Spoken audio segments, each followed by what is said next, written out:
Olá, olá, bom dia. Sejam todos bem-vindos ao Formação. Nessa manhã de sexta, nós vamos conversar de novo com colegas, professores, com grandes nomes que nos inspiram a continuar estudando e a refletir sobre o contexto de sala de aula, especialmente hoje sobre letramento. Obrigada a você que está aqui no Formação. Esse canal foi criado para que a gente conversasse sobre educação, conversasse com professores, com estudantes. Eu sou a professora Kátia Martins, falo com vocês aqui neste canal com muita alegria e com uma satisfação enorme de hoje receber aqui na casa pessoas tão queridas e com uma contribuição tão relevante para as nossas formações, né? Convido meu colega Kleber, sem o qual essa parceria não estaria acontecendo, colega Kleber Sylvia, do GECAL, Brasília, a Universidade de Brasília. Kleber, a palavra é sua, muito obrigada, seja bem-vinda. Agradeço muito essa parceria, Kátia, do GECAL, nosso grupo de pesquisa, Grupo de Estudos Críticos e Avançados em Linguagem, com o Prof. Formação. Eu queria, em seu nome, cumprimentar toda a comunidade aqui presente, queria agradecer a minha grande satisfação, que é organizar o nosso 8º colóquio de educação crítica, e hoje a gente vai ter a oportunidade singular de receber ilustres convidados, grandes pesquisadores, a professora Kalantzis, o professor Bill Cope e o professor Petrilson Pinheiro, também, que é um amigo muito querido por mim e pelo nosso grupo de pesquisa. Eu estou convicto de que essa iniciativa vai ser um sucesso, vai ser uma manhã muito prazerosa. Eu queria também aproveitar a oportunidade para agradecer muito o apoio feito pelo professor Lauro Sérgio Machado Pereira, do IFNMG, e a professora Sylvia Piena, do Instituto Federal de Ouro Preto, que irá ter vai nos dar a oportunidade de estar nesse evento de aprendizagem juntamente com o professor Bill Cope, com a professora Kalantzis e com o professor Petrilson Pinheiro. Sejam todos muito bem-vindos a esta live. Eu estou convicto de que antes dessa live nós tínhamos uma visão de letramentos e agora, após o diálogo com o Bill Cope, com o Kalantzis e com o Petrilson, certamente nós vamos crescer academicamente. Sejam todos muito bem-vindos. Sim, Cléber, vou convidar o Lauro, seja bem-vindo, Lauro. Olá, pessoal. Lauro será o nosso mestre de cerimônia, irá aqui organizar a casa conosco. A palavra é sua, Lauro. Olá, pessoal, bom dia a todos e a todas. Eu gostaria de pedir licença agora para vocês, porque nosso evento será conduzido em língua inglesa, mas isso não impede que vocês também compartilhem as suas perguntas, as suas dúvidas em outras línguas, né, além da língua portuguesa, ok? So, hello everyone and welcome to today's colloquium. The name of this colloquium today is Literacies. As Professor Kátia already said, I am Lauro Pereira, and I am a linguistics PhD student from the University of Brasília, Brazil. And I would like to inform you that this live broadcasting is being recorded, and now I would like to ask your permission to show you some slides. Okay, just a minute.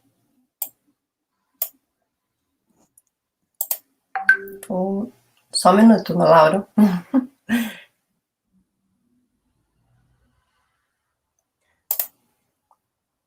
Okay, while Professor Kátia starts presenting the slides, I would also like to say that today's event is the result of the efforts from the fruitful partnership between GECAL, Group of Critical and Advanced Language Studies, whose leader is Professor Kleber Aparecido da Silva from the University of Brasília, Brazil, and Prof. Formação, whose leader is Professor Kátia Martins from York University in Canada. Before we get started, I'd like to go over how you can participate in today's event. As you can see, I was supposed to show you let me just share my screen with you, because I need to show you some slides, as I said. Just a minute. Yeah. As you can see here, you can participate in this event, sending your questions. As you can see in your screen, you have some QR codes on the screen, and I'd like to invite you to use your cell phone cameras to scan them Access the YouTube channels and follow them. You will have the opportunity to submit text questions to today's presenter by typing your questions into the chat. You may send in your questions at any time during the conversation. We will collect these and address them during the session. Please inform your name and the institution you are affiliated to. I would now like to invite Professor Kleber Aparecido da Silva, PhD, our research group leader, to speak a few introductory words. I think Professor Kleber has already spoken, so I'm so sorry for that.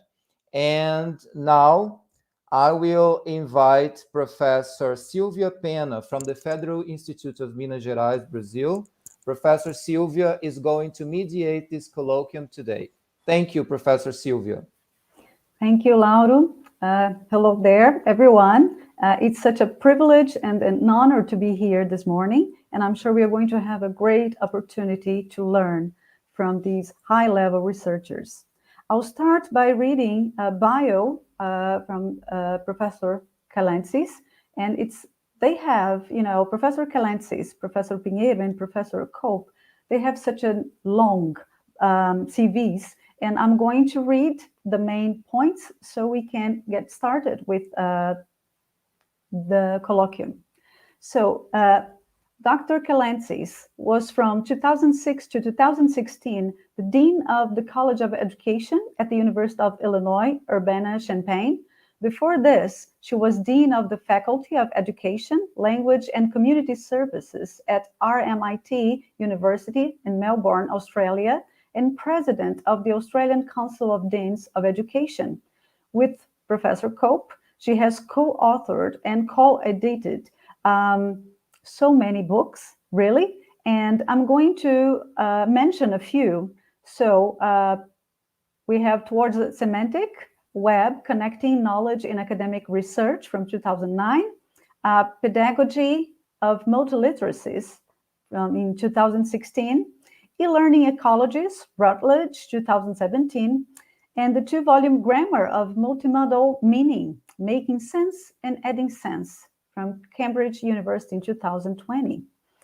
Professor Cope is a professor in the Department of Education Policy, Organization, and Leadership, University of Illinois, Urbana-Champaign. His research interests include theories and practices of pedagogy, cultural and linguistic diversity, and new technologies of representation and communication. His and Mary Kalantzis' recent research has focused on the development of digital writing and assessment technologies with the support of a number of major grants from the U.S. Department of Education, the Bill and Melinda Gates Foundation, and the National Science Foundation. The results has been the CG Scholar Multimodal Writing and Assessment Environment. And now, Professor Pinheiro graduated in letters from the Federal University of Rio de Janeiro, master's in interdisciplinary program in applied linguistics, also from the University of Rio de Janeiro, and a PhD in applied linguistics from the State University of Campinas. His postdoctorate from the University of Illinois in Urbana-Champaign, US, and he is a professor associate director of the Institute for Language Studies at Unicamp. He works in the postgraduation program in applied linguistics at Unicamp in the areas of language, education, and society. He's currently the coordinator of the CNPq Multiletramentos Research Group at the school through Hypermedia, which involves undergraduate, master's, and doctoral students from the Institute of Language Studies at Unicamp. Now, I would like to welcome Professor Pinheiro to start his presentation. Professor, the floor is yours. Thank you all. Good morning, everyone. So first of all, I'd like to thank the organizers for this event, for this invitation. I think it's a pleasure and a very good opportunity to talk about the book, LETRAMENTOS. But first, before I start, I'd like to thank especially you, Bill and Mary, for the great opportunity to be one of the authors of the Brazilian version of the book Literacies, LETRAMENTOS. I'm grateful to you both. You were and have been so generous with me since our first conversations about this book that started at the University of Illinois in 2017. You, Mary and Bill, not only my colleagues, you have become my friends. So I will speak in English, as you know, but my PowerPoint presentation is in Portuguese, so it's going to be a kind of translation. First, as this year we're celebrating Paulo Freire's 100th birthday, I have chosen a special topic to talk about. I chose the chapter 7 of the book, LETRAMENTOS. It's called Critical Literacies Pedagogy. So next, please. So I start by paraphrasing Paulo Freire with this statement. So as you can see here, literacy is a process of learning how to make meanings that place individuals in the world, that in a way change the world. So literacy is political. It's an emancipatory practice in which the student not only reads the word, but also reads the world. So that's, I think it's a key point. So next, please. So critical literacies pedagogy does not focus on mechanical skills or learning facts or rules separated from their real use. The focus of critical literacy is to help learners understand the ways things are constructed in the world by people's values, people's actions. So the world of learning is not simply a series of rules to be obeyed, facts to be learned, and knowledge authorities to be followed. Critically literate people identify relevant and powerful topics, analyze and document evidence, consider alternative points of view, formulate possible solutions to problems, and perhaps also try these solutions, come with their own conclusions and make well-reasoned arguments to support their case, their solution, their case. So next, please. But I think it's important to highlight that there are two main strengths to critical literacies, as you can see, although they are often intertwined. So the first, as you can see, we have a strength that has been called a kind of postmodern education. It's a social, so next please. This first one, this postmodern education, is a social orientation to learn based on the idea that there's no single way of being human and no universal truth. There's just a wide range of perspectives based on different life experiences, histories, cultures, and interests. So that's the first strength. And from this, the perspective of this first strength, the primary task of curriculum is to be relevant to individual learners, to connect their personal lives and experiences. A critical pedagogy of postmodern education builds on the insights of authentic pedagogy, part on the authentic pedagogy, regarding the value of curriculum as an active thing in hands of students and driven forward by their motivation. So this pedagogy advocates a radical devolution of curriculum control and consequently an inevitable diversification of its contents according to the variety of students' experiences and students' interests.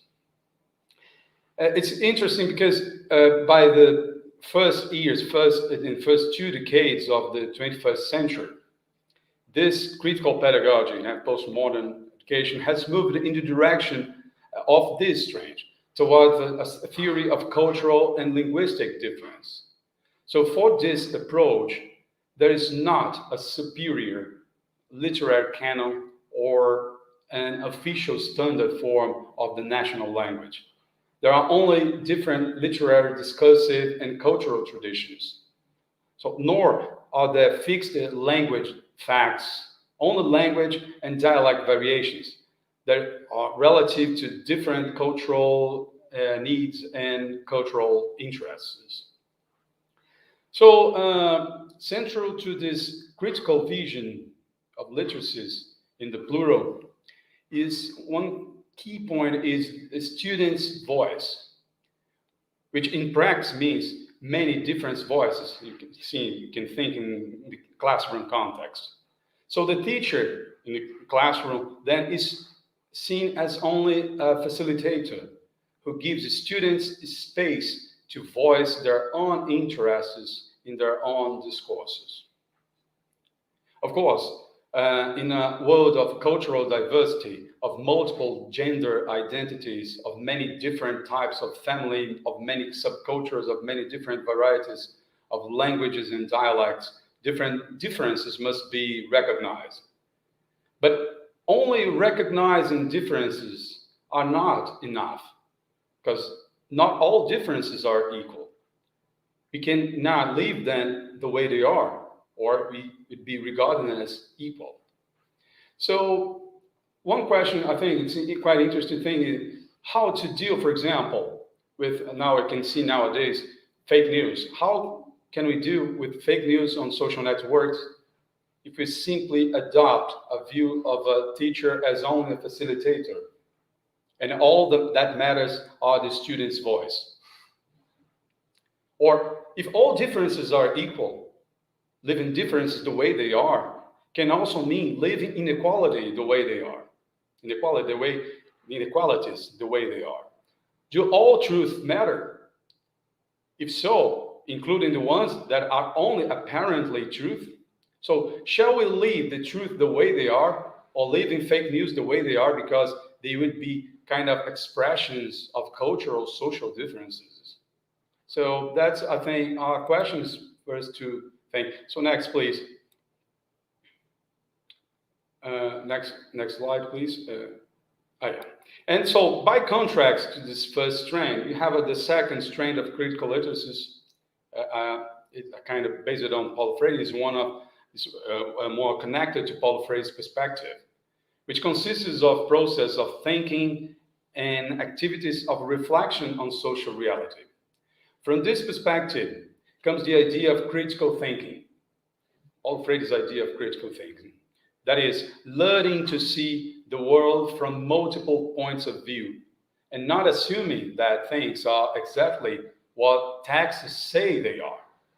Learning to question texts and interpret human interests expressed in texts. Next, please. But and you have a very interesting, but understanding that what texts say they are is, of course, part of the meanings in the world, or one point of view in the world, which is always ideologically constructed.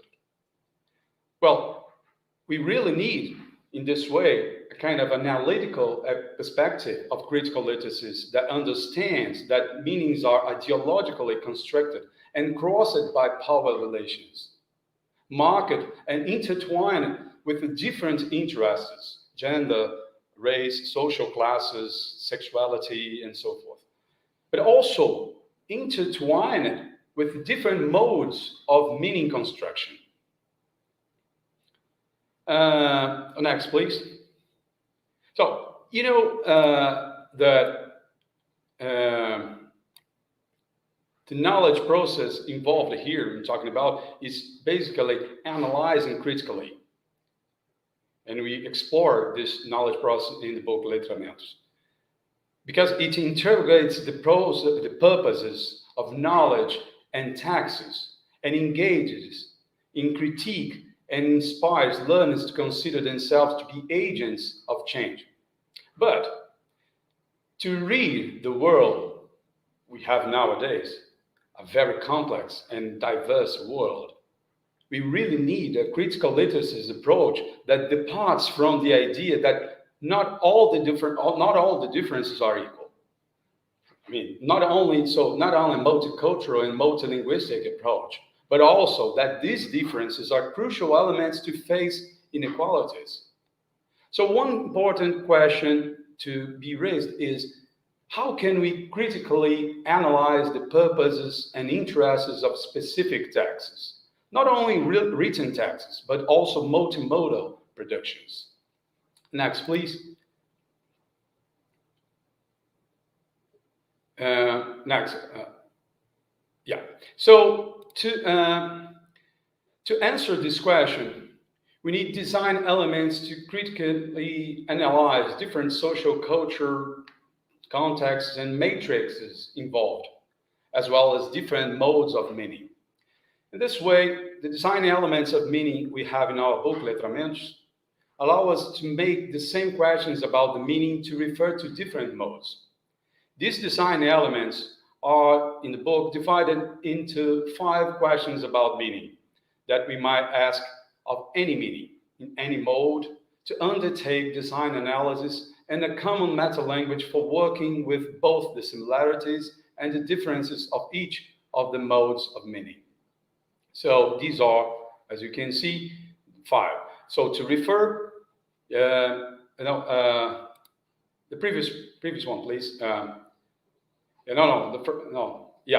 that's it. So to refer, so what do meanings describe? To dialogue, how do the meanings connect the people who are interacting?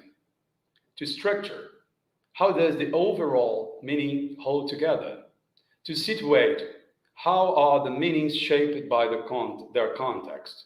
And to intend, whose purposes and interests are these meanings designed to serve? So, next one, please.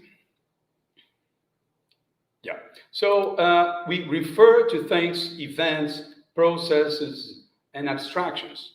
We dialogue with ourselves and others.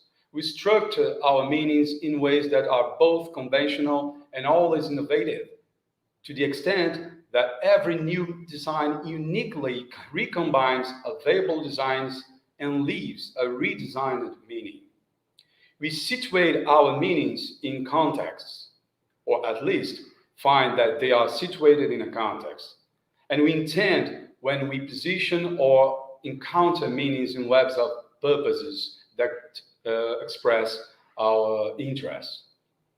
So based on these design elements, I created the following figure to think how to analyze critically and multimodally through the design elements. So next, please. So this figure, I think, as you can see, you have the different modes of construction of meaning. So reference, dialogue, structure, situation, and intention.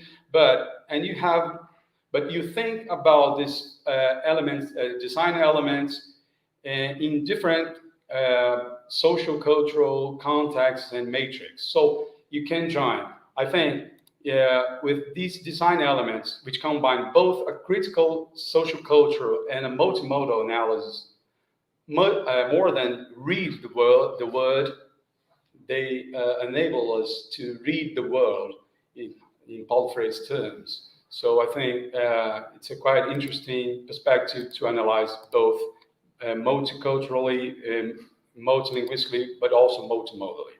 So I finish, and I thank you very much.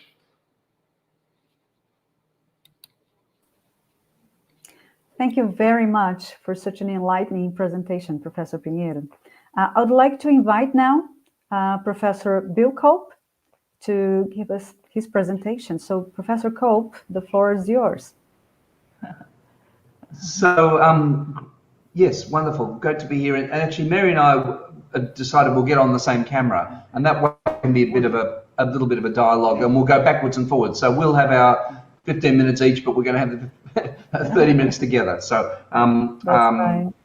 so yes. So what we're going to do is I would like to share our screen. So let me just do that now, and I hope I can share just the PowerPoint. So let me just see again, share screen, and I want to select Mary can do an intro while I find Sylvia, thank you so much for your very generous introduction to both Bill and myself. And it was wonderful to hear our good friend and colleague Petrilson explain the issues that are at the core of your conference so elegantly. So it's lovely to be with you, and it's wonderful that despite all the difficult issues that we're all facing at the moment with the pandemic, we still get together to talk about things that really matter. Now, a quick question. Can you see this screen adequately? It's not on there. It's not. Folks? It's not transmitting yet. We can see your presentation, not yet. Okay, well, it says I'm sharing it, so I'm going to go stop sharing. Have you got sharing rights? And do I have, yeah, well, I must, because I can share. I'm going to try and share again. I'm going to share a screen, and I'm going to share a screen, and then I'm going to select the window, which is that one there. And then so it clearly says that that's the one I'm showing, and I'm going to go allow. Now can you see it? No. Oh, not yet. I can see only you and Dr. Okay. Would so you like to send your presentation to us so we would be able to show it? Who will I give me an email address? Could you send me a quick email and I'll send it by reply? Sure. We'll do that. So I'll just look in my emails and then send me an email to my address and I will send it back by reply. It's very funny. I always have trouble with this StreamYard thing, for example, to be quite frank. The only other thing I could do, by the way, let me try one more thing. I could actually share the whole screen and then put the PowerPoint on the whole screen. So let me just try that. I'll try one more thing. Send me the email in the meantime, but we'll try it as well. The email is already in the chat, the private chat that we all have. Oh, okay, and I can. What says that? I can send that, but in the meantime, I will. So I'm sending the PowerPoint now. In the meantime, I will try that other method of getting things up. So let me just try that. So I'm going to select the window of screen. I'm going to select entire screen, and then what I'm going to do is I'm going to put the PowerPoint on my entire screen. And can you see that now?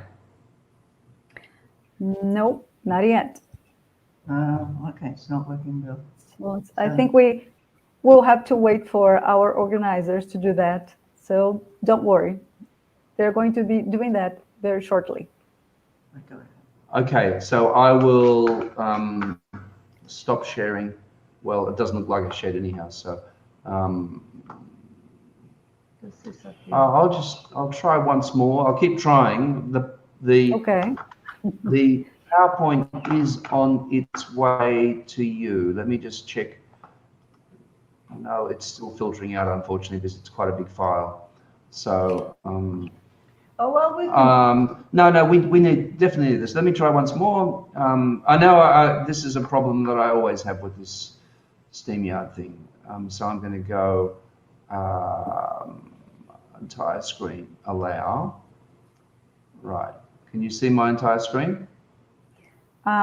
No, I'm just, you have sent your presentation to that email, right? Oh, yeah, right I there. have. He has started. Thank you, Laura, for yeah. that, Professor Katja. No, you can see my screen now.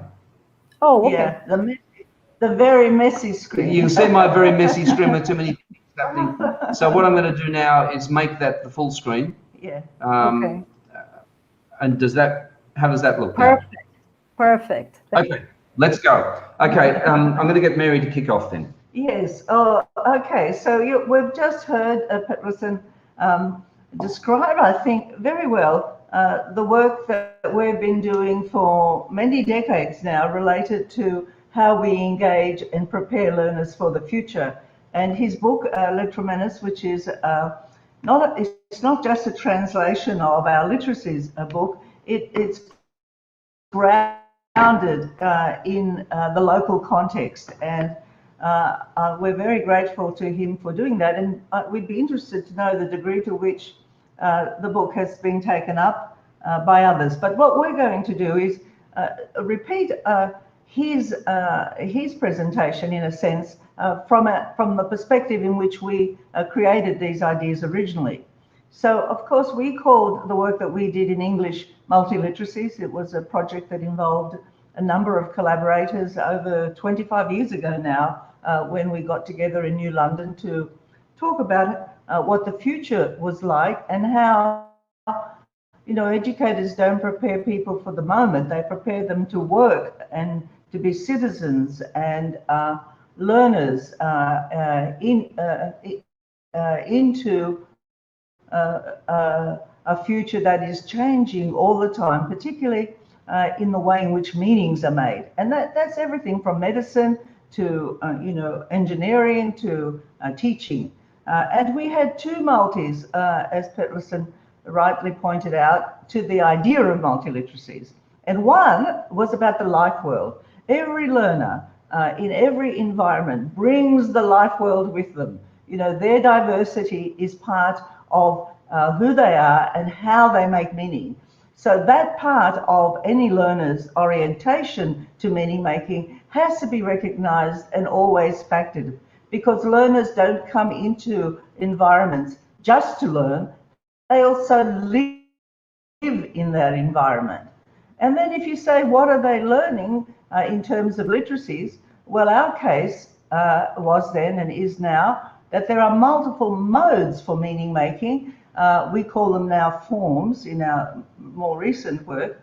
But our learners come into our learning context, our formal learning context, from a world where they're engaging with text and image and space and object and their bodies, sound and speech. And we tend to kind of, in traditional schools, leave all that outside and just focus on alphabetical literacy. And, you know, as they move through their school years, that's what we value and that's what we evaluate.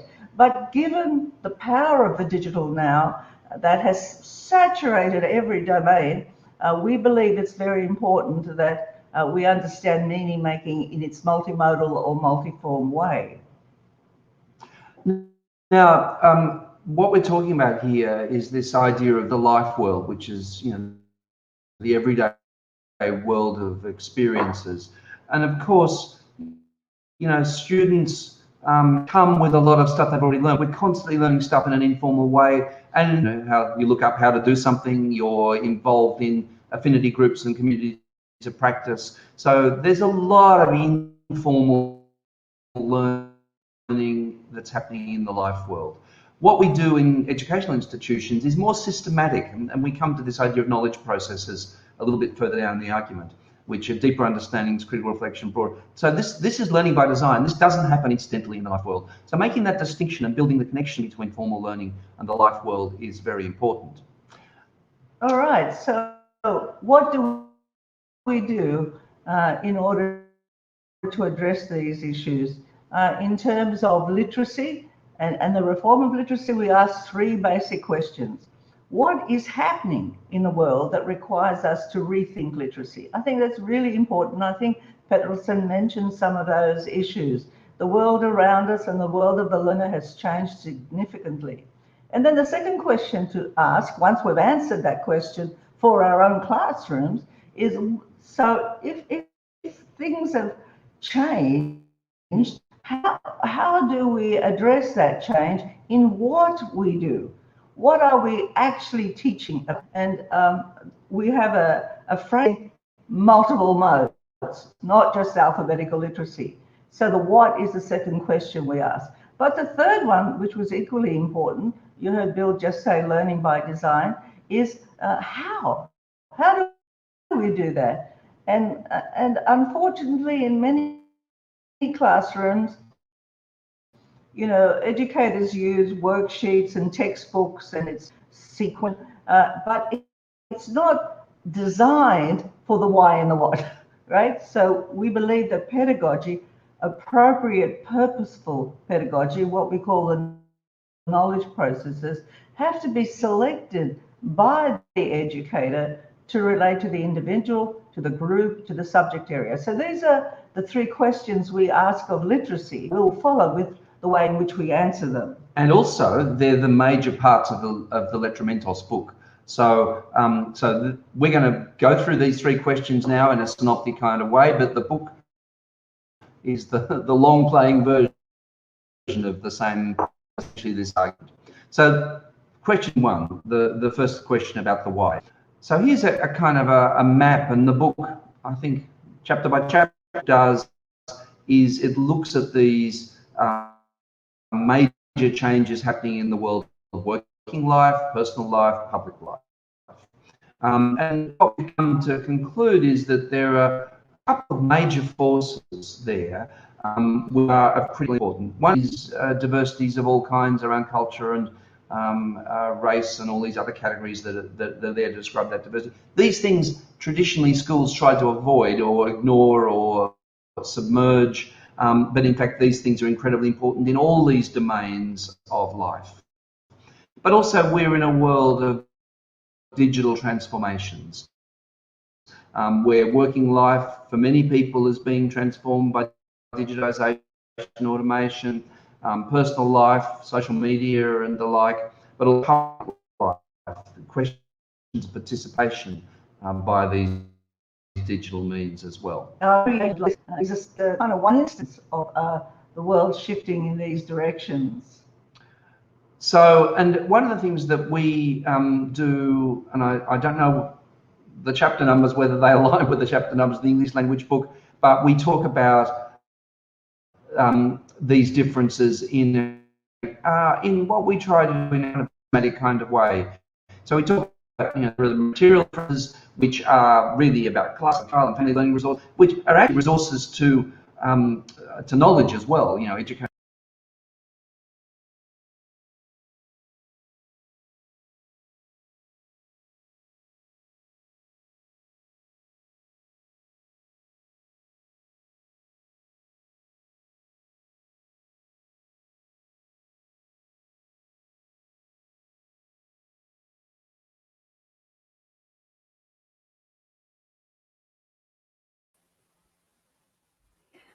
Well, it appears we are having some technical problems in the transmission.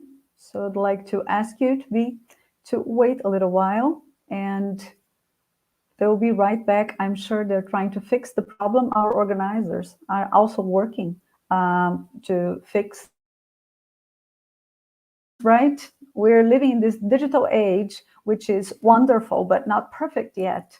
So I'm sure you all have had the same problems, either teaching your students or participating in colloquiums like this. So while they're trying to come back, I would like to invite Dr. Pinheiro, so we can start our conversation.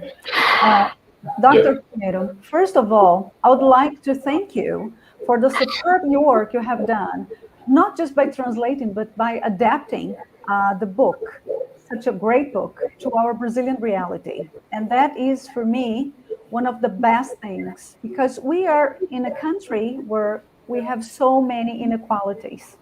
And, also, you have taken us to, you have helped take us to the next level, which is digital age and different learning environments and different proposals to make a difference, right?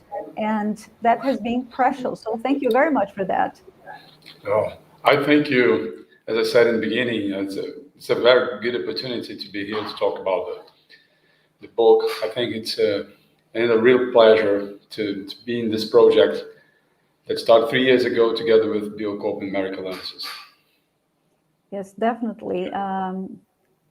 A very interesting way of looking into teaching, into education. And as a teacher for high school level, I sometimes felt hopeless having my students be more interested in their smartphones than in my class. So I have been learning a lot, and my classes have really changed after that. I think we should start with the questions. So Okay. Please, Lauro, can we start?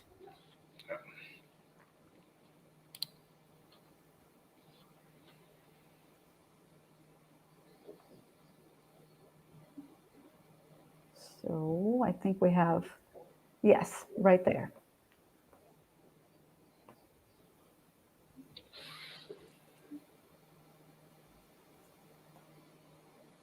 It's loading.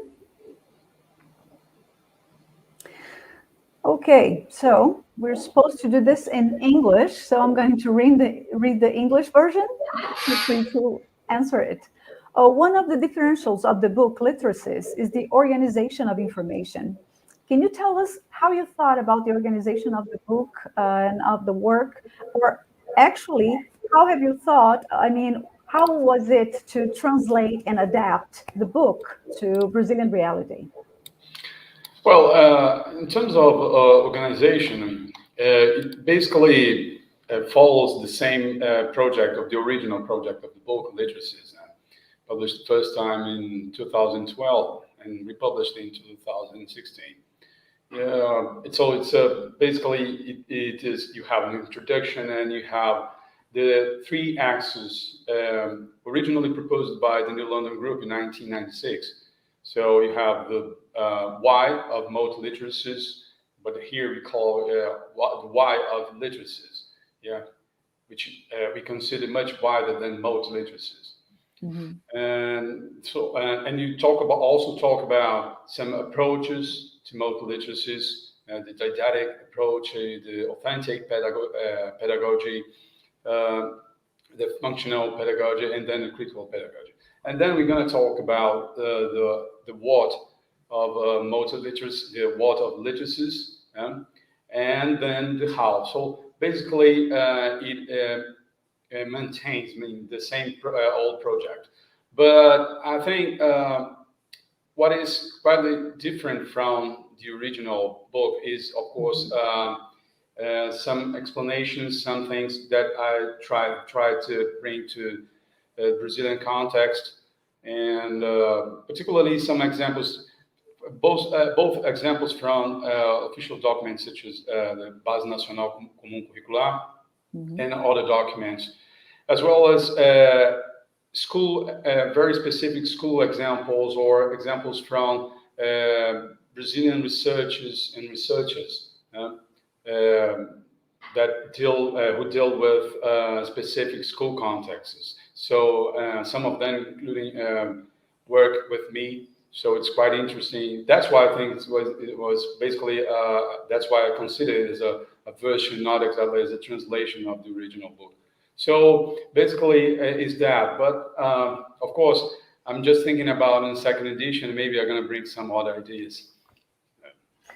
Thank you. I think we have a question from the audience. Professor Pinheiro, what's your opinion about teaching other languages in the critical literacy perspective for kids?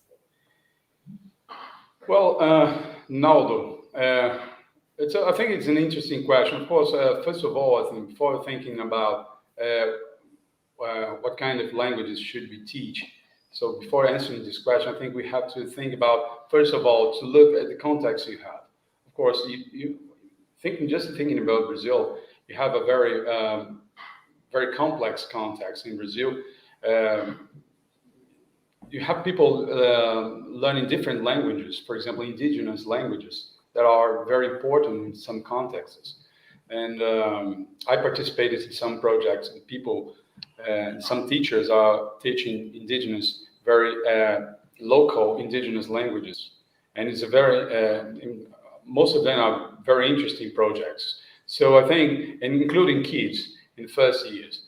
So I think it's a quite interesting idea to teach other languages, but we cannot consider this as a general principle.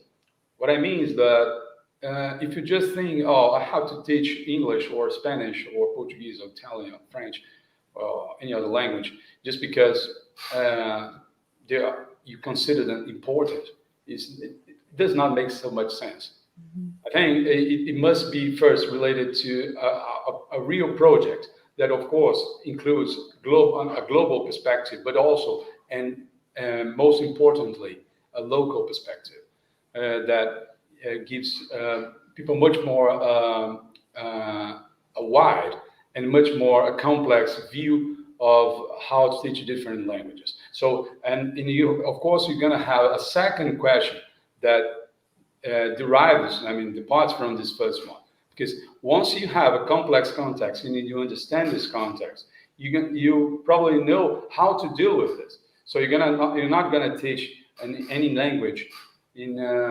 as a general teaching or general grammar or general things, but specific things related to the specificities of the communities in which you're working. So I think it's basically this is a general principle. So answering quite objectively your question, I would say that it's important to teach other languages, but of course you have to take first of all into consideration this issue about context and the complex and people involved. So next question, please. Do we have more questions from the audience or one of our previous? Oh, Professor Paula Cobusi. How long did it take you to translate, adapt, and expand the book?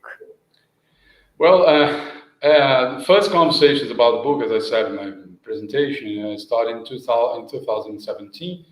I was in Illinois, in Champaign, together with Bill Cope and Mary Kalantzis.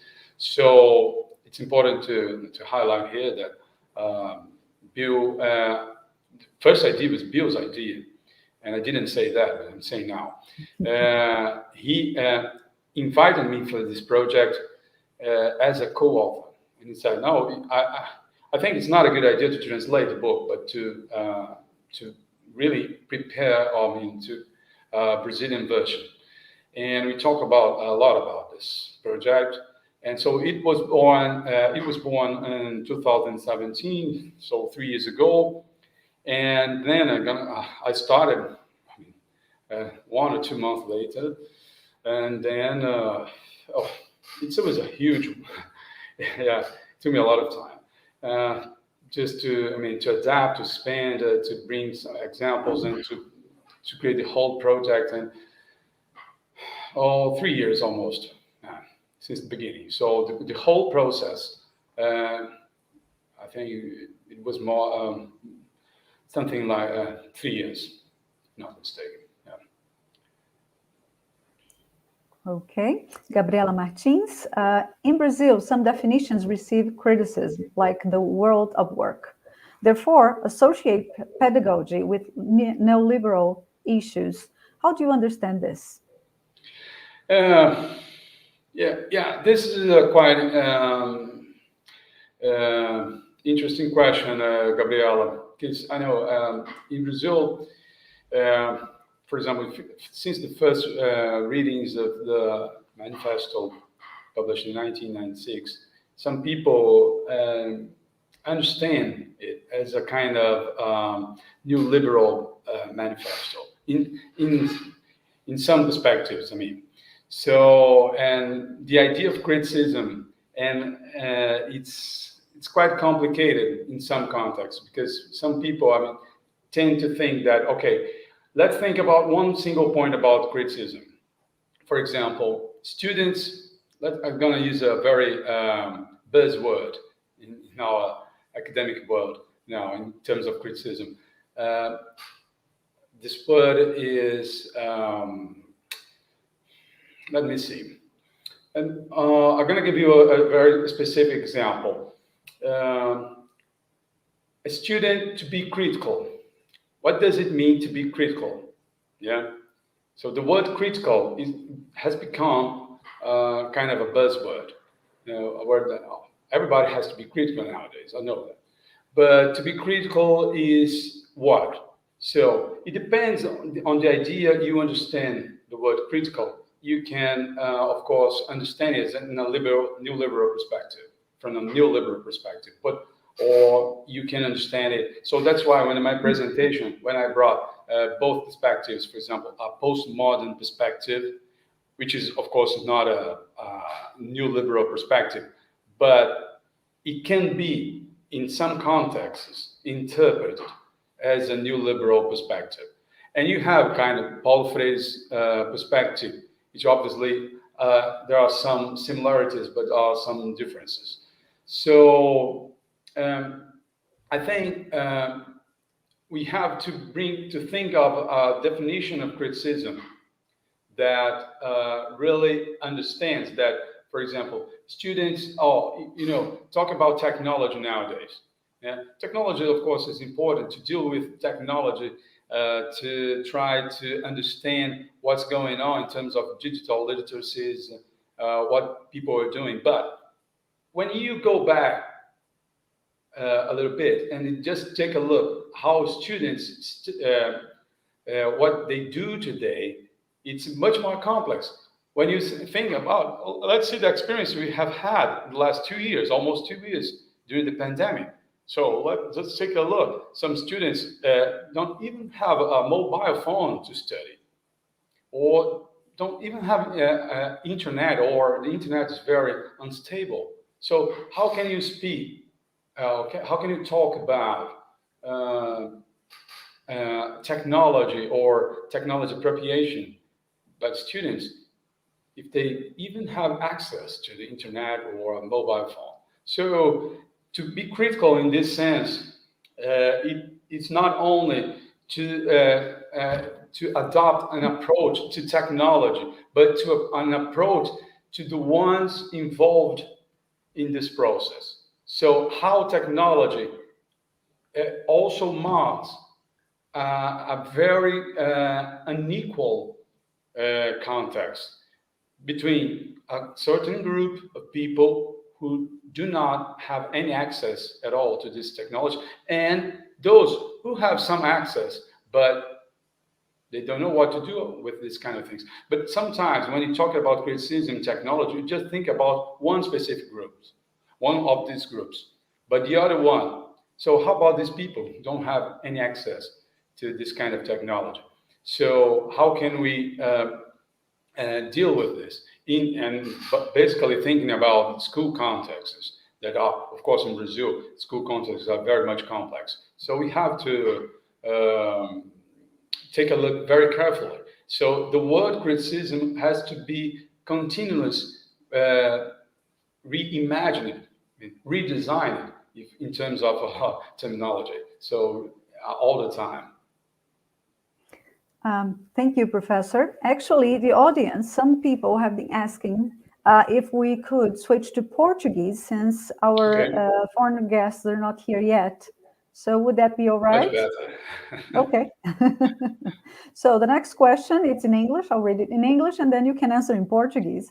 Professor Pinheiro, do you think we can use the design model to analyze data or research action in undergraduate courses? Usa. Ok. Sim, Ilza, mas eu acho que sim.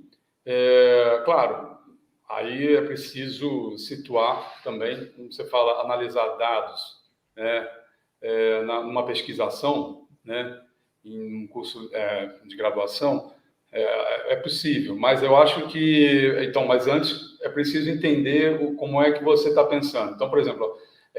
eu acho que, por exemplo, como isso poderia ser feito? Se a gente pensar, pesquisação, você como professora está propondo algum tipo de pesquisa para rever a sua própria prática e atuar, né, intervir na sua própria prática, né, de alguma forma. Então, isso se caracterizaria como uma pesquisação. Você intervir na sua própria prática como professora a partir de um conjunto de coisas que você traz, inclusive fora da sua sala de aula.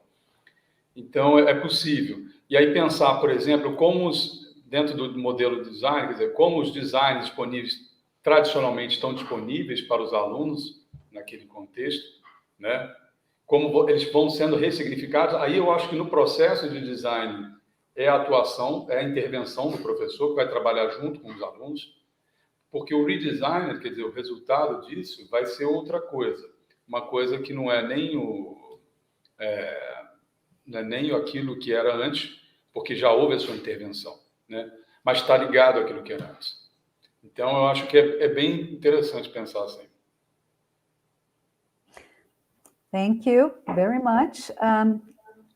As I understand, I think our guests are back. Yeah. Oh, okay. Welcome back. Oh, so, you know, the problem of doing the whole screen is you can't see anybody else. We're running blind. Yeah. So I don't know how much you missed, but that's... How much, where did we get to, Petrilson? Do you... Or Sylvia. Or Sylvia? I'm sorry, can you repeat that? Where did we get to? Where did we get to in the presentation? Any presentation? Where you got to the presentation? Petrilson has answered some questions. Is that, yeah? We have already started with some questions, but we're here to wait for your presentation again, so you can conclude it. Where were we up to? Which slide did we get to, Petrilson? What was our last slide? And Sylvia, can you tell us what The last slide. Let me see if I can remember here. Petrilson, do you think you remember? Yeah, they were talking about, you know, you're talking about the public life, I mean, life. Oh, the questions, yeah. Sorry, the questions, the 3 questions with the triangles. Yeah, the triangles. I believe that was the last thing. The phases of the book, yeah. And oh, we must have been talking for a long time without you being there. Yeah. Probably. Yeah. Maybe we could go to the questions, straight to the questions. Sure. Okay. Sure. And then it's all right. You would prefer. Yeah. We can go straight to the questions then. Sure. Yes. Yes, let's go straight to the questions. Right. Okay. So, Laura, would you please can you present the questions? So Professor Petrilson has already answered some of them, especially in which concerns about the Brazilian version of the book. And now we'll get there. Okay, so the work Literacies brings us the concept of multiliteracies, which has had an impact on several Brazilian publications. How did you get or design the idea of multiliteracies in the 2 aspects of the construction of meanings that we see in the work? Okay. I'll start and look and follow. 25 years ago, that's how long ago it was, we met. Bill and I gathered a number of people together that you know who they all are, in New London in the United States, because we felt that despite our careers and our writing, the gap of performance for many learners was not closing, right? So how do we prepare people for the future?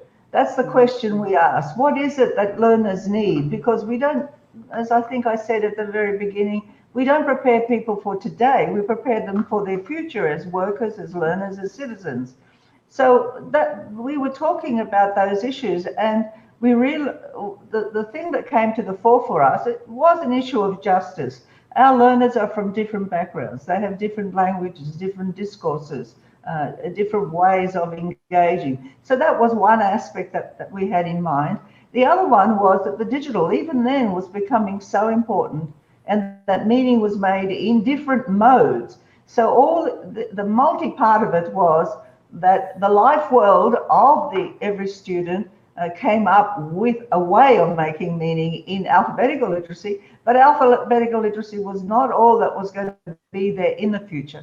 We were right. 25 years later, the digital has now become a force in making meaning in everything, you know, engineering, medicine, every domain in our private lives. The digital, in its multiple forms, you know, in its as sound, as visuals, as, you know, in all the ways that we've described and Petrilson did, and that we needed to take account of this as educators.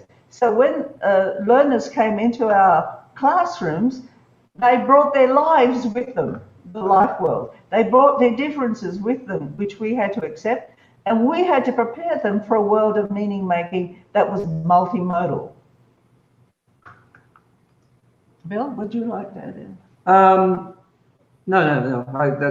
That's a. And we came up with multiliteracies as a term. You know, it was a nice term, but multiliteracy seemed to capture what we wanted to say.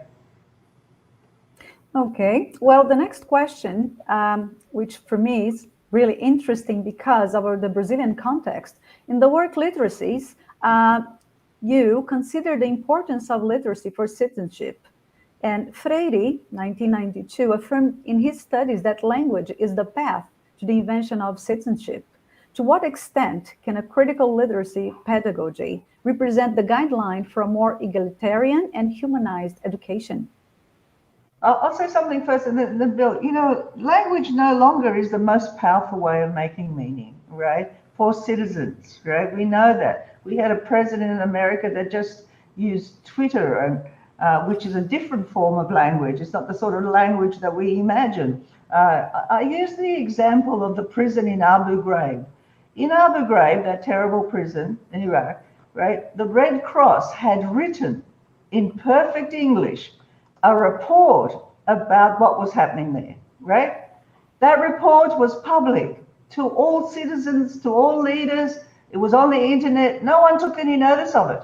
Then somebody went in there with a phone, like this one of these, right? And took one picture of that man with the hood and all the wires coming out. And that image had more power than the alphabetical literacy. So Freire was right. Alphabetical literacy remains important, but today, meaning, as Gunter Kress used to say, is shifting towards the visual, particularly videos and audio, you know, and we have to be aware of that to prepare a citizen for the world, they have to interpret, you know, fake news, good news, videos, you know, audio, a whole range of other modes in which information is communicated and which they can use to have an impact. So I don't know what critical, it's not just critical. No, the answer is that these multimodal forms, so Mary mentioned some informal forms there, cameras and whatever, but in fact, even in formal education, doing science, doing so many, you know, across the curriculum, all subject areas, you know, literacy, critical, you know, this is a pathway into social access. So there are two possible outcomes in our view of critical literacy pedagogy. One is simply providing access to people who, you know, would otherwise be excluded from education. So that's one agenda for critical literacy. But the other is getting a view of the world, which is scientific, holistic, which is critical in the sense of having a constructive view of what social change would be like. So these are, you know, these are two agendas for critical literacy, for multiliteracies, an immediate one, but also a larger human social agenda as well. Well, that's one of the elements that I consider really, besides all the digital era, right? But how important it is to work on human engagement and to consider the social conditions and everything that would make this world a little bit more equal, if we could say that. Next question. In the work, everyday communicative experience increasingly demands that people negotiate the different ways of using language in their homes, in their work and community lives, since there is not just a single set of rules about how to use language, but many different types of language used in contexts that are also very different. Considering the Brazilian school environments in the period of COVID-19, how can teachers position the new forms of literacy for deaf students? What can you see about changes caused in teacher training in relation to deaf education at home office? What perspectives should teacher education institutions be concerned with in relation to this minority group? So I think you could all elaborate a little bit on that. Right. So one of the things about the digital world is that if, you know, in areas like deaf education, there are new opportunities for, you know, for forms of communication, which weren't there in traditional classrooms. So, you know, we have to make the most of those opportunities. The other thing that's kind of interesting from a multimodal point of view is that deaf languages are purely gesture languages, right. And they're not just gesture languages that operate, they don't just simply translate languages which are primarily phonic. So there's actually a really important point here, to be quite frank.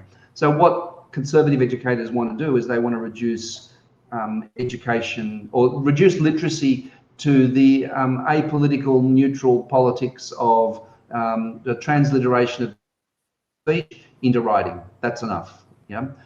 What's interesting about deaf language is that it's mainly not phonically oriented. It's mostly a series of ideograms. So it's in a sense like emojis, which are ideograms.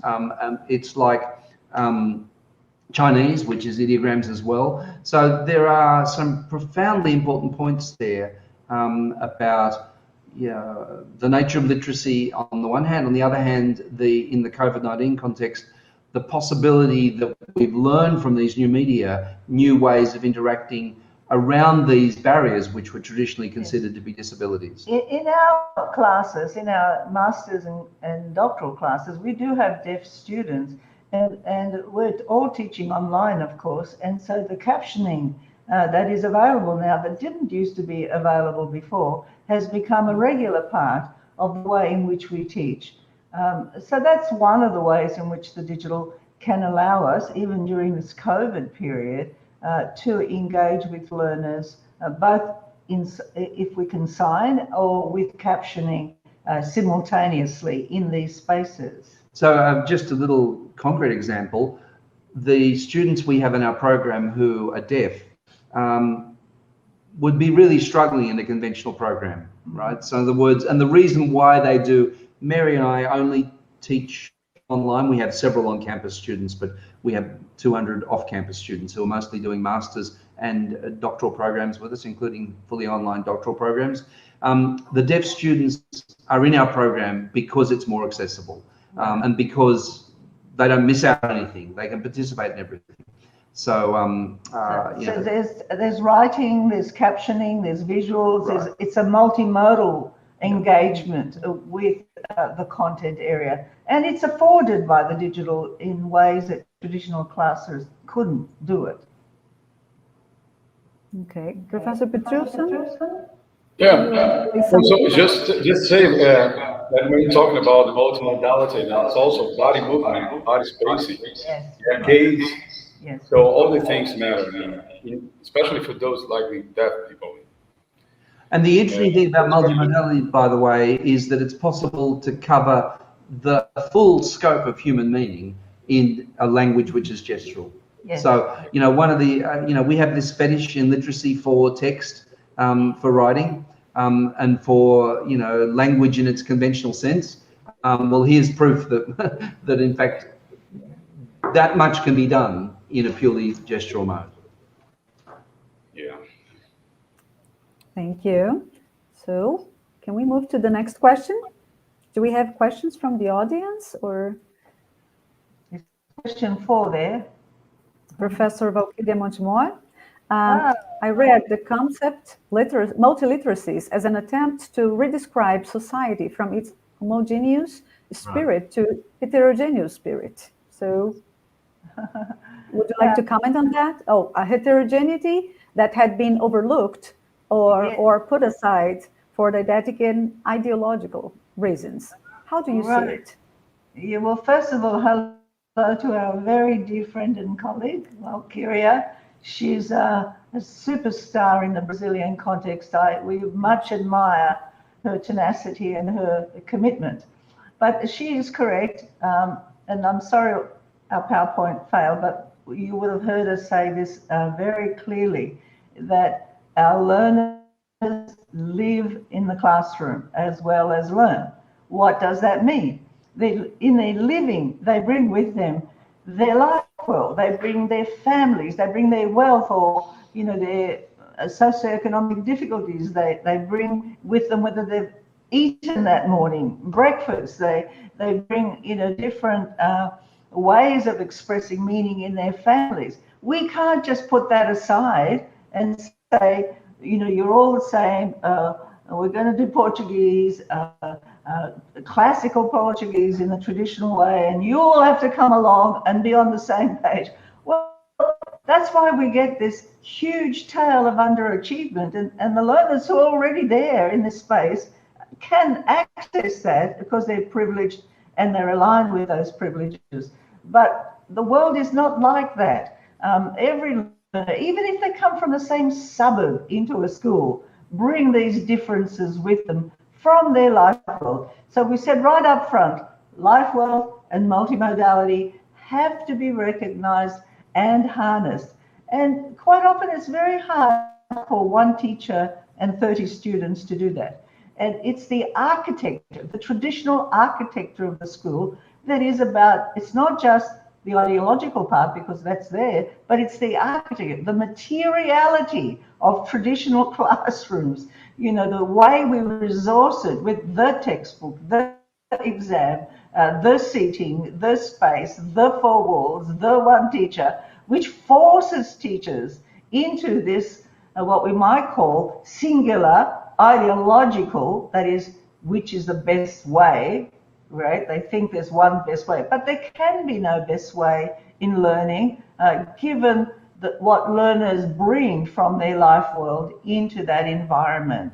So how do we bring that back? How do we help educators know, and what resources do they need? You know, we ask too much of them when we ask them, you know, to address multimodality and to address diversity on their own. And it's a sort of a cruel thing to be asking without providing support. So we, who are theorists and educators, have to say teachers need support. They can't do it on their own. They need to work with other teachers. You need to break down the walls. You need to co-teach. You need to, you know, you need to find material ways of addressing that diversity in order for it to be effective. Because just believing it and not having the material architectures in place makes it difficult for the learners and makes the teachers burn out. Well, that just reminded me of one time I watched a lecture by you, Dr. Kalantzis, and you said research says that about roughly 60% of the effect on transformation and performance is socioeconomic background. So it's not just about revolutionizing the way people learn in terms of using a textbook in class or having access to a world of possibilities through a digital platform. It's also about fighting inequalities. So there is a big social purpose, right? I'm so glad you remembered that. Yes, I used to. I think the data showed something like, you know, 20%, you know, was your textbook, 30% was the teacher, but the majority impact was your socioeconomic background, right? And we put everything on the textbook, you know, and the textbook is the least important, really. It's how it's dealt with, how learners engage, how teachers deliver it. But it's let's be honest, it's the traditional architectures, which are let's call it the business model of the classroom, right? How we fund it, how we resource it. Unless we are able to break that down, then the sorts of things we all say put a big burden on educators, a big burden. Nonetheless, they need to understand that these are the issues that they have to address, because it's not just people like us theorizing, you know, actors need to act, you know, agency needs to be in the hands of the principal and the teachers and the leaders and the parents in any particular environment for us to really address the life world issues that can make a difference in every learner's life. Thank you. Do we have any other questions? Just a brief comment about this, because one interesting thing is that how can we think of heterogeneity? If you have a government, for example, that 2 years ago published a national literacy policy, which goes back to teaching of phonics and privileging only this. So this is quite, I mean, terrible view, because it does not mean praise, it does not take into consideration anything in terms of heterogeneity. So that's a serious problem. So when you see something from above, a kind of a top-down project or top-down policy like that, it's quite complicated to me to think of, for example, in terms of a student's agency. How can you think about that if you have a kind of policy like that? So it seems that you go back now 30 or 40 years ago. Right. So it's quite terrible. Now, Petrilson, Petrilson, this week, a colleague of ours in Canada wrote to us and said, there's a new policy coming out in her region, education region, in policy that mandates phonics in Canada, right? This came out today. Now, there's nothing wrong with phonics, but if you understand pedagogy, that means, and learning by design, the educator has to make decisions for individuals, groups, classroom, for subjects. Phonics is one thing, right? And we and many others have argued it has value, but it's not the only way in which learners learn even alphabetical or standard languages, and that teachers need to have repertoires. If they don't have repertoires that address that diversity, they're not going to engage with learners. I mean, they're just going to turn the page, and have the children repeat things like parrots. What a dreadful waste of time that is for learners. But I'm afraid that there's a politics to, as we know, to all education systems, because they want to, the idea is they're going to prepare certain kind of citizens, certain kinds of learners, certain kinds of workers. But the world today is so dramatically different from that authoritarian moment, even though we have leaders in your country and our country who want to go back to that authoritarianism, that it's not in the interest, and this is very important, it's not in the interest of the society to go back, right? Yeah. Because the society isn't going back, it's going forward. It's multimodal, it needs discerning people. It's the powers that influence us now are neither in our home nor in our school only. They come from the multimodal world that intervenes in our lives, and we have to be cognizant of that if we're going to do justice to our learners in preparing them to be citizens, learners, and workers. So, I mean, the phonics stuff is profoundly misguided. As Mary says, it's kind of changing the subject, depoliticizing education, but also in some ways just profoundly irrelevant. Let me just make several points about it. One is, in a subject like English, it's mindlessly silly in the sense that in English there are perhaps 44 sound combinations. These things are hard to identify. So, when kids are into princesses or dinosaurs or, Nintendo or Super Mario or whatever they're into, 44 is a pretty low threshold of stuff to learn, and spending much time learning that is problematic. But in fact, if in a subject, in a language like English, there are in fact many thousands of sound letter combinations, and when we read whole words. Our eyes jump along the line, these things called saccades, and we're in fact reading like Chinese people would read, or which is we read whole words as, we know this argument. So at one level, it's a crazy misreading of the mechanics of the reading process. But the other thing which is really important, and this is something that we've been highlighting in our work for some time, is the incredible difference between speech and written text. So the words,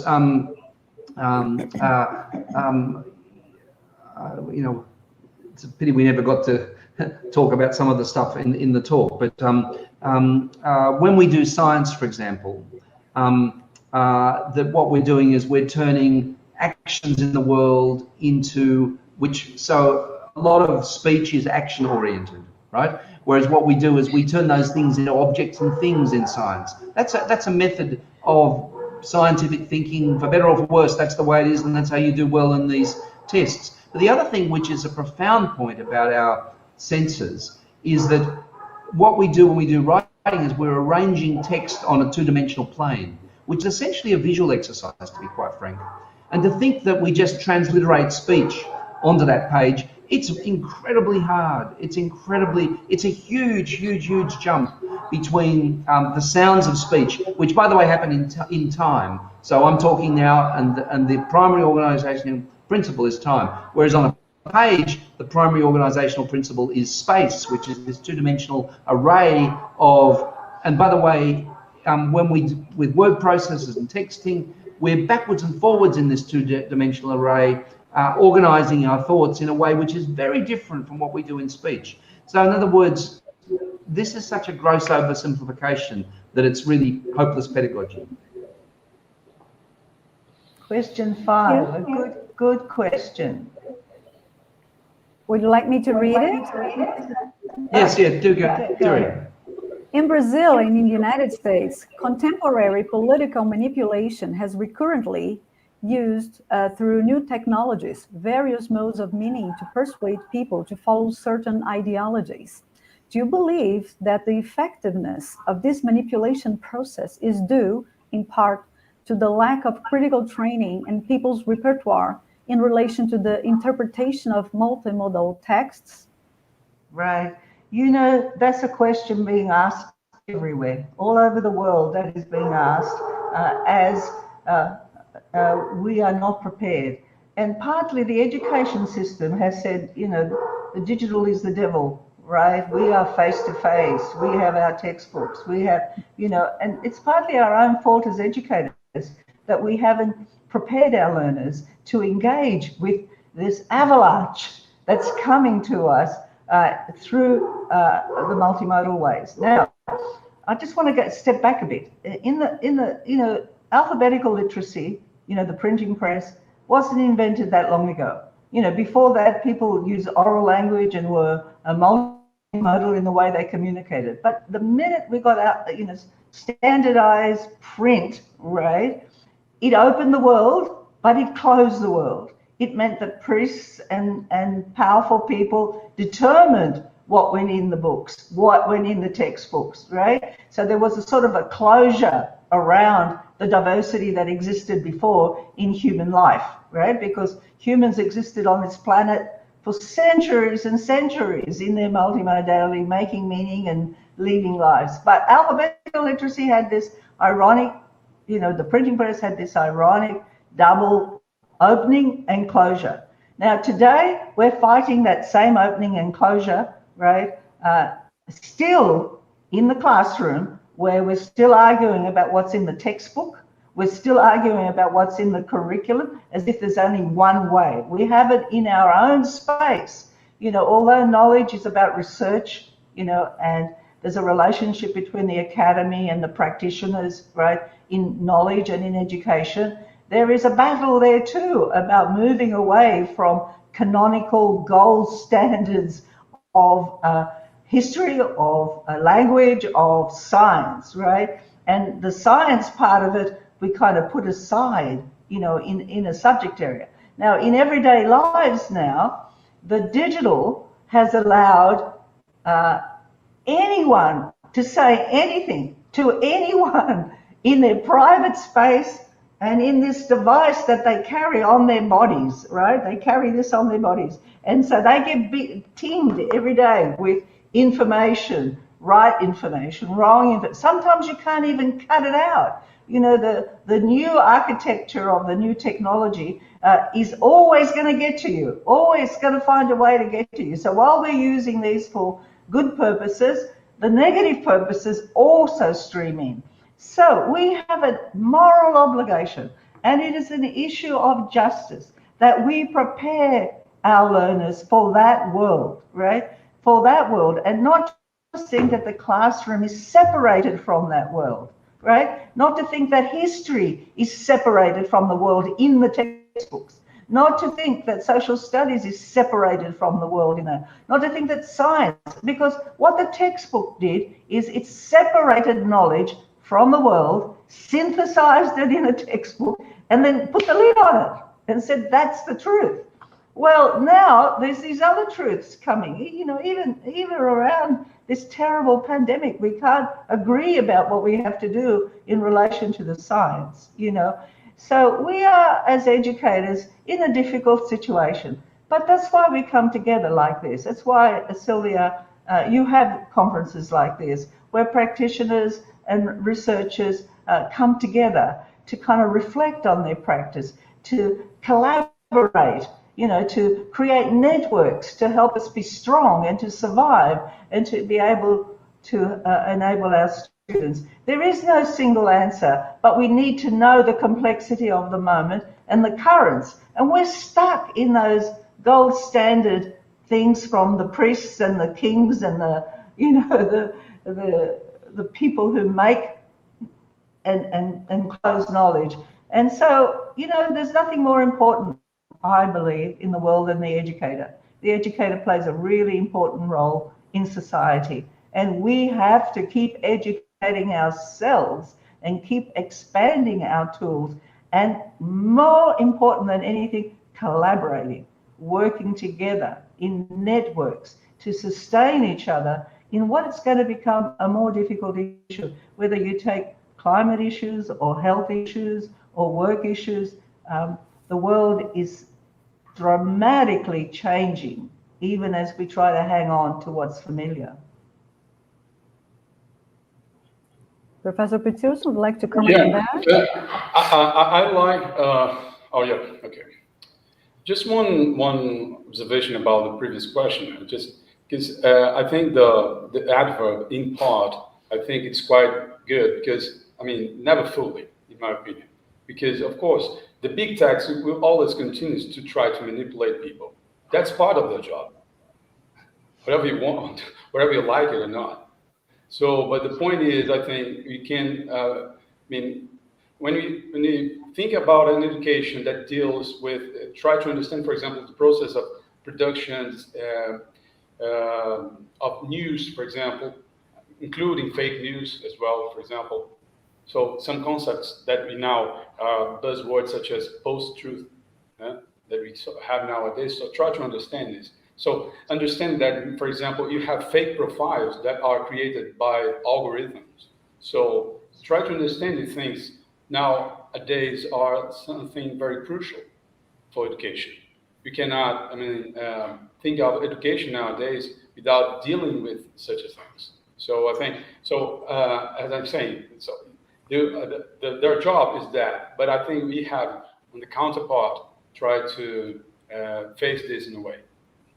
Petrilson, it's also an opportunity for people to tell things that were never said before. In America, that critical race theory has become this evil thing, and it's being banned by governments and and educators. But really, it's just about people telling some truths that were never told about slavery, about terrible things that occurred in this country. And they're sweeping that away. They say it's dividing our country to know about slavery. That's what they say. This is a divisive theory because it divides us. Well, maybe we should come up with some understanding that unites us, not just, and this is banging on the door saying, you've ignored this history in this country. You've ignored what actually happened to people. You've ignored the fact that whole communities were put in segregated spaces that had no opportunities for education, etc. And what did somebody say? When you're poor, you either starve, right, or you commit suicide, or what's the third one? You steal, right? So and poverty is something that it's not choices. You're born into certain circumstances, historical circumstances. So there is a battle out there, a very strong battle, but there are opportunities in that battle too. So what we are saying, with multimodality and multiliteracies, how do we prepare our learners to be agents as well, not just receivers of this stuff, to intervene, right? And to use multimodality. They can use this thing here to do anything, right? Anything really in terms of communication. So how do we prepare them to do that with dignity, with respect, and in a way that's better for humanity rather than worse? So let me say something about the big shift in media that's happened and the dilemmas that creates and the opportunities it creates. So traditional media were created by experts with heavy capital infrastructure, like the newspaper. It was the newspaper proprietor that owned the printing presses, which were big, expensive factories. There were specialist journalists who did their work. The television studio, you had to have a huge tower to do it, and a big, expensive studio, and companies owned that. And the media was terrible, in part because it was owned. The wealthy people who owned the media were also the people who controlled its content. Our Australian compatriot Rupert Murdoch is a very good example of that. But everywhere in the world, the media was conservative and pushed a particular ideological view of things. Now, with the new media, the digital media, there's a profound change and profound new problems, right? So the profound change is, I don't think Zuckerberg or the Google people or whatever, I don't think they really care what's on their media. They don't have an ideology. And what they've done is they've done a terrible thing. They've stopped employing journalists, and Zuckerberg and Facebook don't pay anybody. We do all the work. Right. We do all the work. Unpaid. Right? Unpaid work. So in a way, it's the worst form of exploitation. The salary of the poor journalist who was told what to write and the poor printer who was made to print it is gone, and we now produce all the content for free. That's the new business model. But also what's happened is content's got out of control. So Facebook will have in it groups which are left-wing groups, right-wing groups, but they don't really give a damn. That's not their business model. As long as people are looking at it, they can put advertisements against it. So the great dilemma is this, that there's been a shift in the balance of agency. This is the phrase that Mary and I use. The old media, we were mostly consumers. In the new media, we are as much producers as we are consumers, right? So the balance of agency has shifted. But in this moment, it's equally possible for progressive views to voice their views as views which are frankly fascist views, right? So fascist views are actually proliferating as well. So, the QAnon stuff, which is a form of madness in a way, about, conspiracies, it's a right-wing conspiracy theory if you know the QAnon universe. And the way in which various right-wing politicians use these media or whatever. The locus of control's changed, and it's a place where equally very reactionary and dangerous views can get a voice that they never quite had before. But also it's a space where we have to act and we have to become actors. So what do we do with our learners? We have to teach them to be actors. We have to teach them to be players. We have to teach them to have agency, but also it needs to be, and the word is critical, a critical agency, a world which is aware of the fundamental dilemmas in the world around inequality, around the environment, climate. Well, it's not just critical, in other words, the critical thing becomes then a moral agenda and not just an access agenda. Right. And being critical without a moral agenda, well, where does it take you, right? Just voicing the issues is one thing. The other thing is actually acting within that moral agenda in the interest of humanity. Now, right. One of the tragedies, by the way, is poor people getting on board with these very, very conservative agendas, which are anti-vaccination, anti-science, anti-climate science, anti a whole lot of things, which are actually against their own interests. So one of the tragedies is but these things are driven by the people themselves. In the old regime, it was horrible newspaper proprietors like Randolph Hearst in the United States in the 1930s, or Rupert Murdoch more recently, who's part of that old economy of media. who drove those agendas. But now in social media, it's actually the people themselves who are acting against their own objective interests. And it's a misinterpretation of the word freedom and choice in this country. I don't know about in your country, but here, freedom to die is what is being peddled. You know, like, and there are people here who say, you know, you don't tell me what to do. This and this is foisted by people who are telling them to say that. The people in power, you know, this is leaders in power who are selling a kind of freedom and choice which is not in the interest of those who have nothing. And, you know, in the COVID context, tragically, the media is full of stories of people who are in a hospital dying, and in their moments of death, they realize they were wrong. It's too late. Some of them don't realize it even in that. But it is a more contested period. I think about the next generation coming through, trying to make families and live in this super contested area. And I think you're right when the question asks, we are not preparing them. You know, a schooling based on subject, siloed subjects, you know, and learning for exams, right, does not prepare you for this world where you have to be discerning. It's not about memory anymore for exams. It's about being able to critically understand, to intervene, to collaborate. See, the collaboration part is the bit that's gone off the agenda. You know, everybody's an individual, everybody's fighting for themselves, and collaborative action, nobody's promoting that anymore. But it matters. We can't do things on our own. We have to, you know, have common self-interest in order to act. And where do we teach that in education?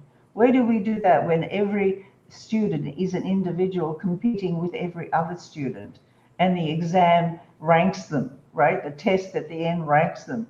Again, it's the materiality, the architectures of education that produce these types of people. So unless we start shifting the materiality of those architectures that were meant for a particular time in history, we won't be able to address this more complex time that we're in. Professors, it's been such a wonderful discussion, and I'm sure you have so much more to teach us, and we are eager to learn, just that we have been pressed by time. So there are a few more questions. Is that all right? Yes. And we can maybe make brief comments, or I'm sorry about that. I'm enjoying very much and learning. So question number 8, contemporary social change, both local and global, signal the need for educational transformation. Schools need to reconstruct and rethink approaches to the processes of reading and writing, questioning and problematizing graphocentric school literacy. With this in mind, what are the current challenges for literacies to be worked more effectively in school education as a praxis beyond theoretical perspectives? You know, one of the things we've tried to do in our work is translate these ideas into accessible things that can be done in school. So one level is these questions about meaning that Petrilson put up at the beginning, which was his book. The book is full of practical things to do. Yes. The other thing is to find ways to name these multimodal text, you know, forms of meaning. The other thing is in the book as well, we have this idea of knowledge processes, which are different activity types. So one of the things we've tried very hard to do is exactly this word praxis. Yes, it's theoretical, but hopefully we're giving teachers the tools to do things in their classrooms which get beyond that notion of graphocentric school literacy. And very quickly, and we have Brazilian students who are doing this kind of work, or we are colleagues, any device that you can harness, it's not about only having top-end computers, but all devices. We can't ban them from the classroom. We have to harness them for other purposes. Professor Petrilson, would you like to comment on that, especially focusing on the Brazilian context? Yeah, I think, well, it's always been a challenge. I mean, there are so many challenges for us. I mean, to think about literacy to be worked more effectively. But I think, well, of course, you have to think about the context we have. For example, when you think about Brazil, of course, you have a very complex context. And you have, for example, in terms of technology, you know how hard it has been, for example, during the COVID context. For example, we have so many different experiences in terms of schools. I have had contact with different school teachers in different parts of Brazil. And what they say to me, there are some, they have learned a lot. This is one interesting thing. And for example, you cannot forget this context and just imagine that COVID has never existed. It's unthinkable, unimaginable. So we have to really learn with all the things that have happened with us. Of course, on the other hand, you could see how, for example, this context has shown us, to all of us, inequalities. So actually, in my opinion, COVID did not create inequality, but has shown us how unequal how unequal this world, particularly in some school contexts, the difference are. So in inequality. So we have to take this into consideration before thinking about these challenges, of course. But I think we cannot go back to 2019 when you go back to have our classes next year. You have to take this experience into consideration. And this is part of this question when thinking about challenges for literacies. So the challenges is, of course, to think of what I have learned during this period. All the good things and positive things and negative things as well. And trying with this, to think about new ways for a school education. And praxis. This word is quite related to this idea of what the experience, the empirical experience we have had during this period of time, this COVID context. Okay, thank you. We have a next question here from the audience. By your experience, what do you believe that's still missing in our practice to better prepare these professionals for the future? Well, I think we have kind of approached that. Do you have any more comments, or should we move on to the next question? I was going to say that you need to reflect on the teacher education programs that we have. You need to reflect on professional learning that we make available, and you need to reflect on the networks we have. We learn best from each other, right? And we have to, because we try something, it fails, and somebody else tries something, it fails. It's the best way of preparing for the future. So the more networks you have, the more collaboration there is, the more sharing of experiences. We need to refocus on that. It's not just pumping you with the right answers. You have to work together to share expertise and knowledge, which you all have, right? And together it becomes more powerful. Okay, one more question. Laura is going to present it.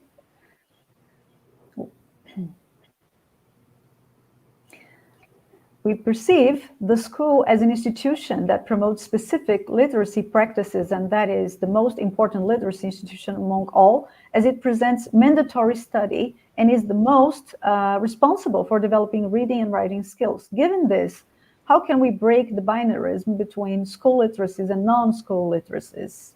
Right, get into the policy making. It is so true. When we were in New London, Jim G said, all this stuff we're doing, it's not going to work as long as there's high stakes testing. While high stakes testing controls the curriculum, we all are forced to teach towards those tests. So the first thing is you have to knock out high stakes testing and have different ways of evaluating learners as they move along. But become involved in the policy making process. I know it's a big ask, but we're not going to be able to shift it unless you do that. I know Valkyra and Petrilson and others are involved, but we as educators have to be part of that political process in order to open up and to make those people who make these decisions recognize that in the interest of their nation, they have to prepare them to be better, to be citizens, workers, and learners who can navigate the digital in powerful ways and in the interest of sociality. Okay. One more comment, Professor. Yeah. Go ahead. I think we have to take into consideration this sentence. To consider the school the most important literacy institution among all. I just like to focus on this because for most students, it's hard to say most students, but for a lot of students, it is not the most important literacy institution at all. They go to school because it's mandatory. They go to school, but actually school does not make itself an important institution for these students. Right. So what I'm trying to say is that school, they go to school, they have to go there, but what they really learn there for his life. That's, I think, the point. So, and if you just consider the school as the most important literacy institution, just because it's an informal statement, schools will continue to do the same thing as they do in the last 200 years. But so that's why we have to redesign schools. To think schools differently, because and then I think this statement will be much more correct. In the future, because they will be much more meaningful for these students than they are nowadays, for most of them, or at least for part of these students. So that's what I'm trying to say. The schools must be really important for them. And that's why I think it's a way to break this binarism between school literacies and non-literacies, because I think the point is this. To break it, I think you have to take a look at school itself as an institution, different from what we have imagined in the last 200 years. Now, one other unhappy statistic, Sylvia, is that there is evidence and research that shows that a learner in a classroom in a day might engage in literacy practice with a teacher for no more than 15 to 20 minutes in a whole day. Right. Think about it, because they're going to do this and do that and do this. So it's not the place of literacy practice at all, not even in terms of oracy, in terms of modeling. So yes, you are right, Petrilson. We have to think about the way we live in those spaces. Well, I think this was the last question. And, I would like to thank you so very much, Professor Petrilson and Professor Kalantzis. It's been a great learning opportunity for all of us. And we were anxious to have you with us, and it did happen. So thank you so very much for your efforts. We know internet can be unstable, but I'm sure we all had, as audience, we learned a lot from the three of you. And thank you so much. And I would like to welcome Professor Katia and Professor Klebet in order to make the final comments.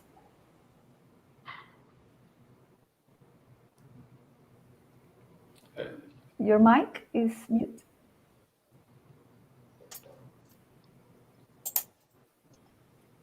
Can you hear me now? Yes. Oh, thank you so much. I'm absolutely honored to be here with you, listen and learn about absolutely a lot with everyone. And I would like to say thank you so much. Thank you for your time. Thank you for share your ideas with us. And Kleb would like to say something for our guest. You are mute.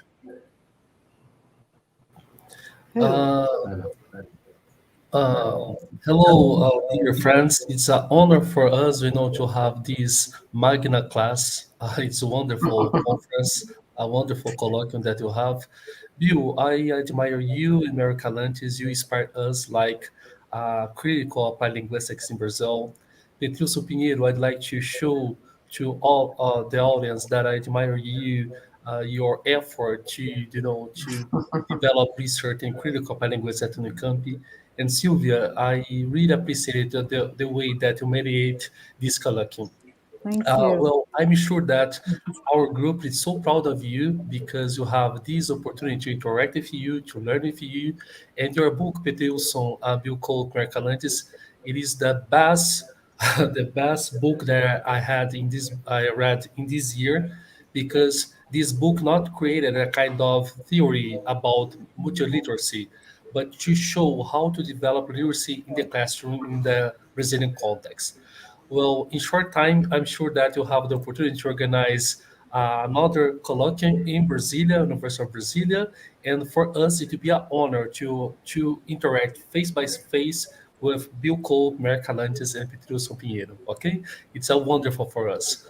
Well, Sylvia, what are you thinking about it? And I'd like to invite Lauro to participate with us. What do you think, Katia? Eu falo, Laura. You're mute, Laura.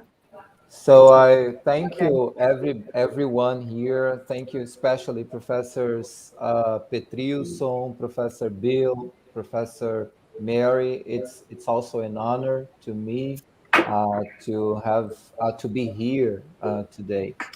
And I don't know if you have more words to say. And after that, we are going to finish the event. Right. I'll just say for us, first to thank Petrilson, his work in Brazil, and Valkyra's, who's also there, and many of our colleagues. We have formed such strong relationships with colleagues in Brazil because we share common values and common purposes. And despite the differences in our countries and the languages, we have found common ground in the interests of enabling learners to reach their potential. So it's wonderful. And I'm glad the internet didn't work and we got to answer questions, Sylvia. I think that mode is better. I think addressing what's in people's heads, because Petrilson did a lovely job of presenting the issues, and just having an open conversation lets us know what is worrying you, what the barriers are, what you think. The questions are just as important as our answers, because it shows what needs to be addressed. So thank you so much. We really value our relationship with you, and it's been a joy to engage with you today. Well done, and congratulations. Thank you very much. Congratulations. Thank you very much. I thank you all very much, but as I said in the beginning, especially again, Bill and Mary, you have been so generous with me, so not only because of the book. Bill, I think Bill and Mary were not here in the when I said that it was Bill's idea about the Brazilian version of Literacies. So that's why, and it started in 2017, and it's been an honor to work with you. And thank you very much for this event, because it's a very good opportunity to really a very good opportunity to talk about the book. Thank you very much. Right. Okay. So we say goodbye. Thank you, everyone. Bye. Thank you, everyone. Bye-bye. Thank you.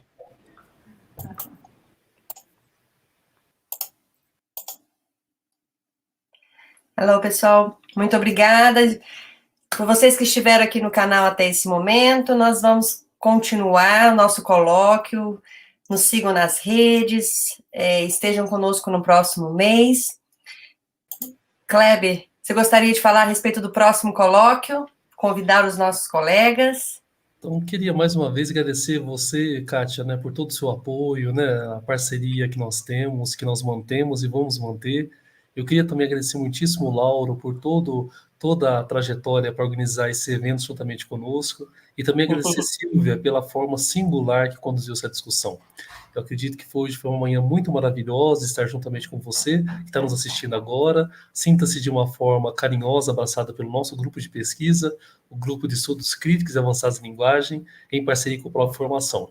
E no mês de novembro, não estamos em novembro agora, né? No mês de dezembro, nós vamos ter a oportunidade singular de receber meus amigos, né, meus colegas, grandes pesquisadores, o professor Fix do Dololuvo e o professor Lequete Macalela. Ambos são africanos, um está nos Estados Unidos e outro está na África do Sul, na Universidade de Wits, na África do Sul, e nós vamos discutir um pouquinho sobre translanguaging. Eu queria realçar que o professor Leket Makalela e Phoenix do Novo está lançando um livro pela editora Hotlet, discutindo um pouquinho sobre as vozes do Sul Global numa perspectiva completamente decolonial, centrada e assim por diante. Então, você, se tiver a oportunidade de estar com a gente no mês de dezembro, vai ser um prazer imenso recebê-las. Eu acho que vai ser um evento de aprendizagem. A nossa ideia no mês de dezembro é a gente terminar o ano, né, Kátia, umbuntizados, né? Nós vamos criar uma comunidade de umbutizadores para que a gente possa continuar democratizando o nosso fazer e o nosso saber para todas as pessoas. Então, eu gostaria de agradecer, viu, Kátia, mais uma vez, essa oportunidade de estar contigo no seu canal. Queria agradecer mais uma vez o Lauro por todo o empenho, por toda a logística feita aqui no backstage juntamente comigo. Agradecer muitíssimo a Sylvia Piena, que mediou esta live de uma forma primorosa. E também agradecer os nossos ilustres convidados, o professor Bill Cope, a professora Mary Kalantzis e o professor Petrilson Pinheiro da Unicamp. E desejo a todos vocês uma ótima tarde. Se cuidem, usem máscaras e que realmente em breve possamos estar juntos virtualmente e com Deus abençoando no mês de 2022, a gente vai conseguir fazer alguns colóquios também presencialmente. Se Deus quiser. Beijo. Vemos vocês no próximo colóquio. Fiquem bem. Tchauzinho, pessoal. Obrigada. Muito obrigado. Foi um prazer.